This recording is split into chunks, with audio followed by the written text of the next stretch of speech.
Welcome to our 2022 RPOD 180. We're going to start right in the back corner here where we got our power cord. So as you pop that open, you'll notice there's a little notch down in that bottom corner there. It's going to line up with this notch here. You're just going to press that in, give it a little 1/8 turn that'll lock it into place, and then you get the threaded collar in the back there to really lock it down. Following the cord back, you're going to find a standard 30 amp end there. Most campsites are going to have that. You can just plug straight on in and you're good to go. We do also provide you with a 15 amp adapter, so if you're looking to plug in at home to charge your batteries or run your fridge, you've got the power to do so. Straight ahead from there, you've got your cable and satellite inlets, just a coax cable plug into there, fire up at your TV location. Down below that, we got your stabilizer jack here. So basically what you're going to do is you're just going to run them down, contact the ground, give it another turn or so just to firm it up, and what that'll do is just get rid of any sort of bounce or sway that you see you got in the unit right now, just to keep things firm while you're out camping. Another step forward, we've got a black tank flush here. So basically over time after dumping your tanks, you may notice that your monitor panel is still reading 1/3 or 2/3, whatever it may be. Typically it's just some debris inside of your tank hanging between the probes causing that misread. So what you're going to do is just take your water hose and plug it into there, open up your black valve that we'll show you in a second, turn the water on, and that'll just kind of flush out that tank, getting rid of any sort of debris that could be causing that issue. Another step forward, and we've got your sewer system itself. So for your sewer cap, you're just going to kind of press it in, give it that kind of turn, and it'll unlock from there. Alright. Then you can see it's got these 2 ears there, so just take note of those. Your sewer hose adapter will have the exact same ears and it'll attach the same way. Just pressing it in, giving it that turn, locks in, and that's that. On the left here you got a gray valve, so that gray valve is controlling your gray tank. That black valve on the right is controlling your black tank. Black tank is filled from your toilet, so it's of course going to be our dirtiest water, so we'll be dumping that first. Once that's done, you can then come to your black tank and dump that last. Same thing, just pulling the gate valve that allows itself to drain itself out. Gray tank is going to be filled from your sinks as well as your shower, so typically cleaner water, so dumping that last will just help keep our sewer hose as clean as possible. A couple of step forwards here and you'll see these 2 little vents there, so those are just vents for your fridge, nothing back there for you to worry about. Down below that we got low point drains here, so basically you're just going to open up that valve, allows the water system to drain itself out. The purpose of that would be if you're leaving the trailer for a while and you don't want your water going stale or stagnant, you can just drain it all out. Or before winterizing the unit, you just want to drain all the water out before pumping antifreeze through. Up from there, we've got your exhaust for your furnace, so if you're ever running your furnace, you just want to make sure it's not blocked off. It does get hot.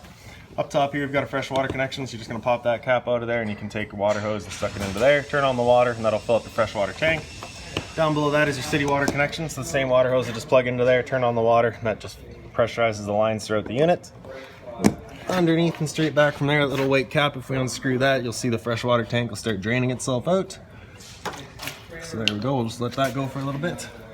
And then right ahead from that, we've got your sewer hose holder. So you just got that little latch there on the left side. You're just going to open that up and you can pop it on open.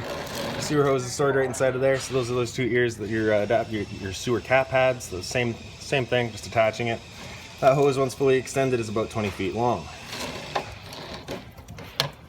Just lock that back down, and if you wanted to, you can get yourself a little clasp block just to ensure that that thing doesn't pop out of there.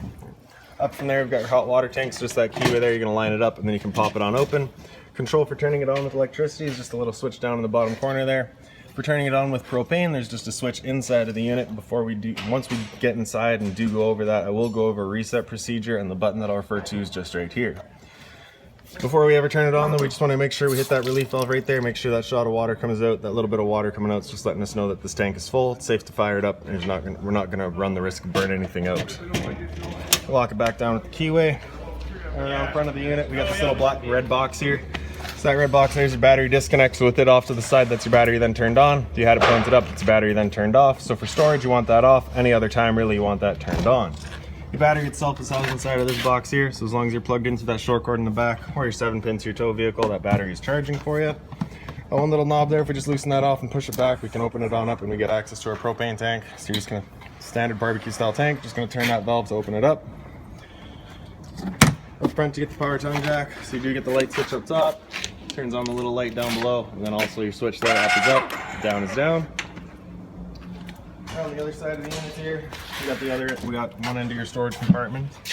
So just the magnetic latch holds it on open, and then inside of here you're going to find a water hose. Inside of that water hose is also the park adapter I was telling you about. So your 30 amp cord into there, 15 just standard household outlet.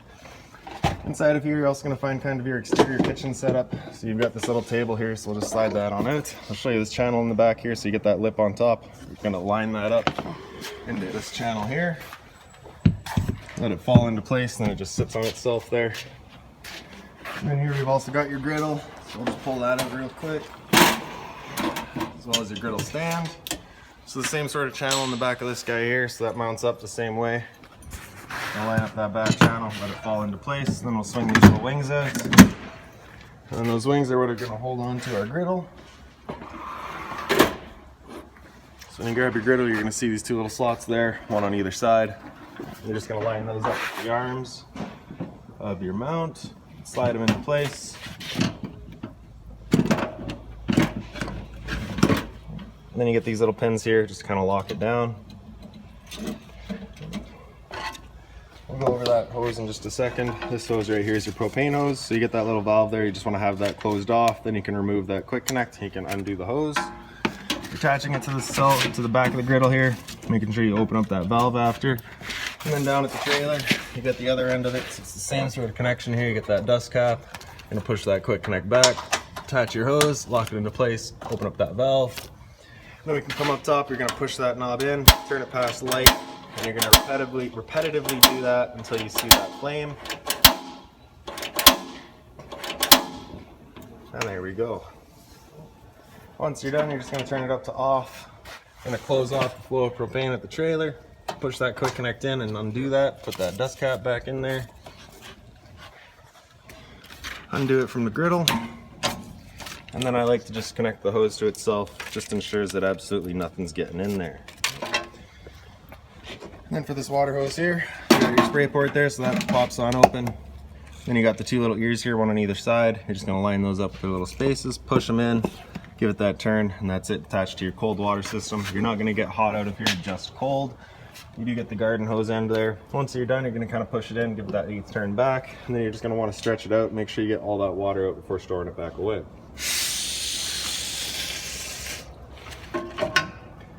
And then to put it back away, we're just basically going backwards, undoing it, slides on out of there. Tuck it back away.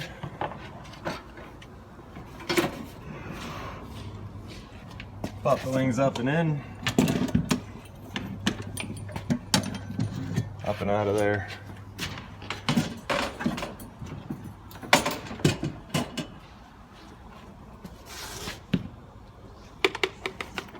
Simple as that.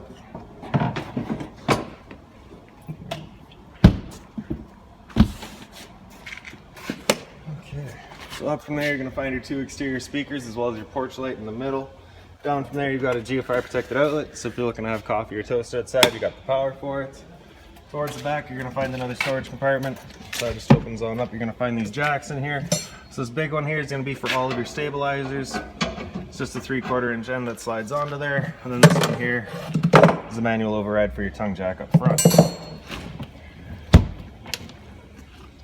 Round to the back of the unit. Super simple, we just got your spare tire back there, and that's that. So we'll make our way inside now. So use this handle just up 90 degrees, falls into place, and we can open up our door. For your steps, you're just gonna grab it, pull it straight out, flip that last step over, and we can make our way inside. So first things first, once you get in, right on the right there, we've got your fire extinguisher, so that's standard, pull the pin, point and shoot. Straight up from there, we've got your panel here. So the light switch on the right does your interior lights. The light switch center right does your porch light outside. Center light here is your awning strip. Your awning itself is on the far left here, so press and hold extend and the awning will make its way out.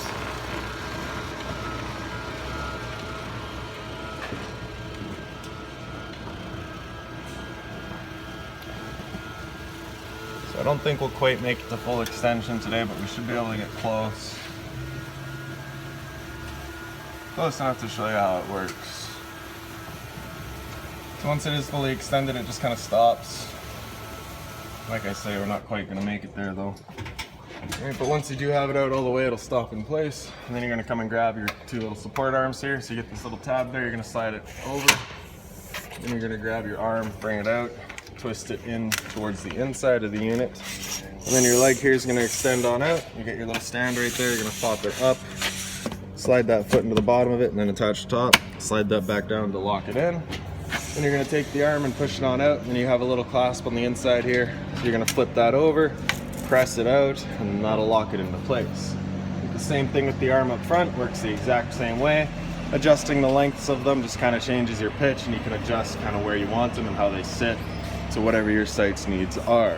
Once you're done, you're going to undo that lasp, let it fall in, slide that up, bring that leg out of there, bring it back into itself. Turn it back around, bring it back into place. Make sure it slides back into its little holder there. Locks back down, and then we compress and hold the tracks. And that awning will make its way back in.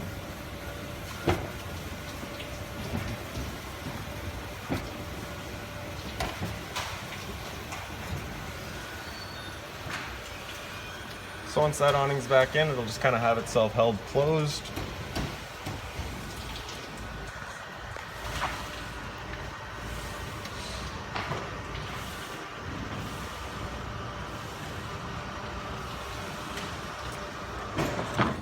Simple as that.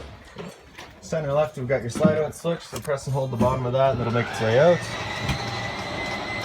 Once it's fully extended, you're just going to hear some whines from the motors and then they'll stop automatically.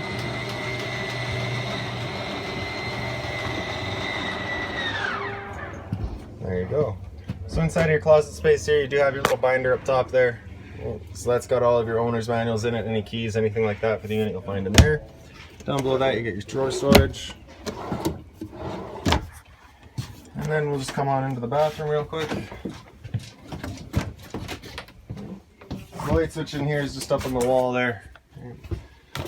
Then you get your storage across the back. Inside of here you're going to find a toilet paper dispenser. We just don't install that because location is personal preference. You get a little storage cubby here, another little storage area.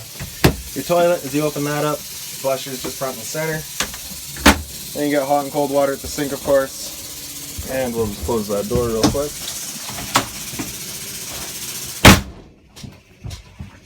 Alright, so hot and cold water at the sink. Down below it, you do have a GFR protected outlet. Down below that is a bit more storage, just being mindful of our drains and our water lines right in the back there. In your shower, you do have basically the standard head and hose with hot and cold water, of course. The only kind of addition here is the shower miser.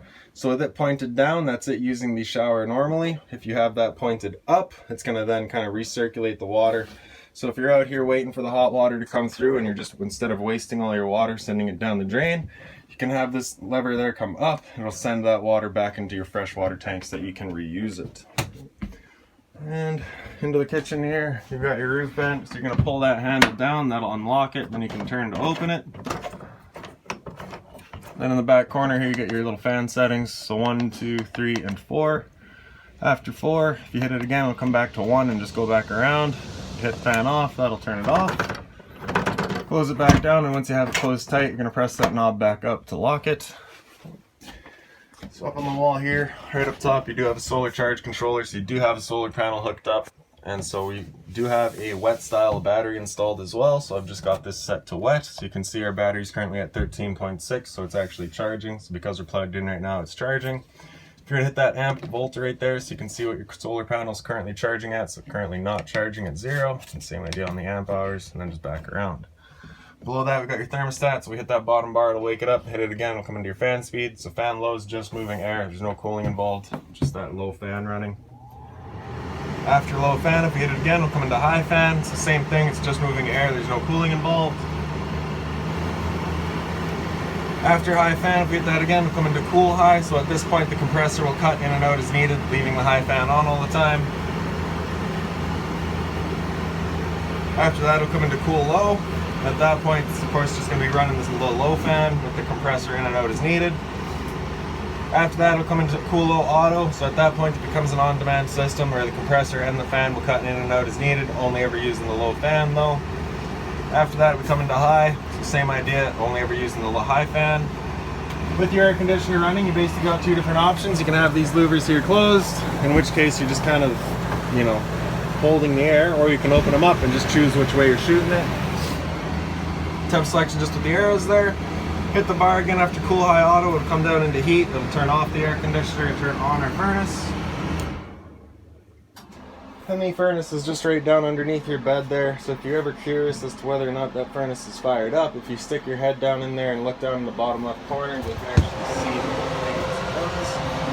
The downside to that furnace is that it is just letting right there, it goes right under the ducting, so if you're looking to move that air throughout the unit, you're going to want to get yourself a fan just to help kind of move that air around. After heat, if we hit the bar again, it'll come down into off and turn everything off. Down below that, we've got your monitor panel on the side here. So water pump in the bottom corner there, we turn that switch on, turns on our water pump, drawing out of a fresh tank to pressurize the lines. On the left there, we get your water heater, so that's going to be with your propane. Turn that water switch on, we'll turn on the water heater with propane. That little light there is just letting you know the ignition sequence will start. Once that light goes out, the sequence has started. It'll try that 3 times. If after that 3rd try it hasn't fired up, this light's going to come on and it's going to stay on. So stood right here, you can hear the click of the igniter and the whir of the flame. We know that tank is good. Up from there, you got your monitor systems. So we got battery in the bottom corner here. So like I said earlier, we're currently C for charging. G would be good, F is fair, L is low. For your fresh tank, as you fill that up, you go to 1/3, 2/3 and full. Same idea for your black and your gray. Down from there, you've got your LP detector. So propane's heavier than air. It'll sit on the floor. This guy detects it and starts going off just like your smoke detector would. Because this is a PET edition unit, you do have the PET bowls there.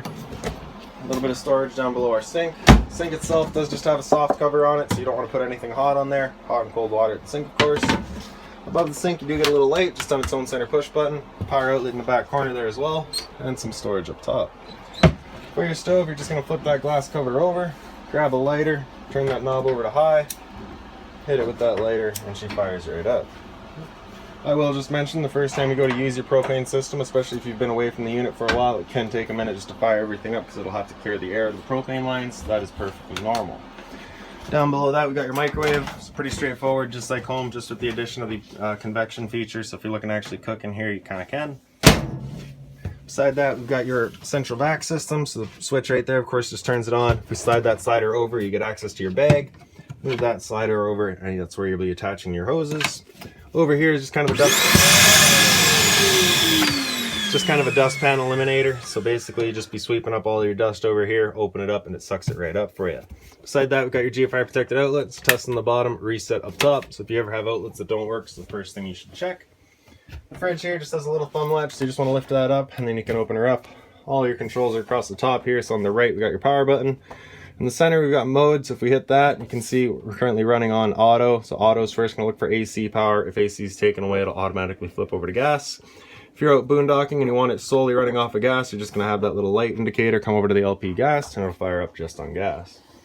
Temp set, as it says right there, when it's cold, 9 is coldest. We're currently at 6. Freezer up top here, and then your fridge down below. And then kind of in your bedding area, your emergency exit here, you're going to pull that red tab to get rid of the window, to get rid of the screen. Take this handle here, throw it outside, hop on out. Blinds throughout the unit, just kind of sit where you leave them. They're just on a tension system. And real quickly, I'll show you actually, if we pick up the mattress right here and grab this panel and lift up, you do get access to your hot water tank as well as your water pump. So if you're looking to winterize the unit yourself, once it comes time, it's all right there. Then this window in the front here, you just got all of your latches there. So if you undo all of those, you can kick out the window, and then you get the little knobs on the side here. You can tighten those down, holds it open. The bottom piece here is your blind. So as you slide that up, you have this little asp right there. It'll hold on to that and just kind of, hold it up. And this top one, if you bring that down, that's your bug screen. So just to show you that last right there, as that hooks up, they become one, right?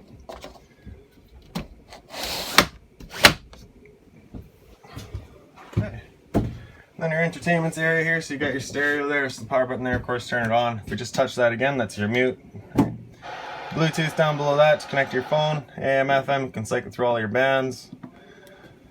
And you've got your auxiliary settings as well as your HDMI ends. So zone 1 is going to be your inside set of speakers, zone 2 is your outside set. If we hit that knob there, you can get into all your settings, and then press and hold the power button there to turn it back off. Just around the corner, you've got a 12-volt outlet for your TV here, and then right behind that, we've got your antenna outlet. Press that little button right there, you get that red light letting you know your antenna's turned on. Above that is your cable and satellite outlet. TV is on a mount, so we just undo this trap here, and you can kind of move it out and swivel it around based on what your viewing needs are. So last thing is going to be in your dinettes here. So this table, basically, you'd be wiggling it up. You can get it out of the legs. You got all the little black blocks there. You'd set the table down on that. Take your back cushions to fill in the center. Create a bedding area. Storage underneath that side. This side over here is your converter. So as you press the top and center, she pops on open. You get all of your breakers across the left side there. Whenever a breaker breaks, it's going to sit in the middle. So just turn it off and then back on to reset it. And then on the right side, we get all of your fuses. Now that is about it for this little guy. So if you've got any other questions on the unit, please feel free to give us a call, 204-237-7272.